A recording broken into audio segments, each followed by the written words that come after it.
Angol area आहे आणि जागा बघू शकता कसली आहे, एकदम पाणथळ जमीन असल्यासारखी आणि अशा ठिकाणी भरपूर साप असतात.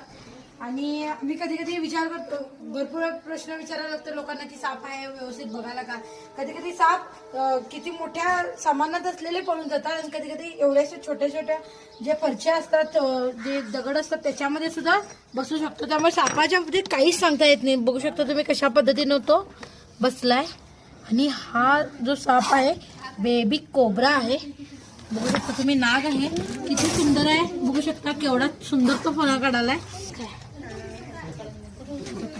बघू शकता अंदाजे 1 महिन्याचं हे सापाचं पिल्लू आहे म्हणावं लागेल, पिल्लूच म्हणावं लागेल. अतिशय तर बघू शकता किती सुंदर तो फणा काढालाय आणि त्याला स्टिकने मी अलगद असं उचललेलं आहे. हे बघा. तर हात न लावताच मी त्याला पॅक करेन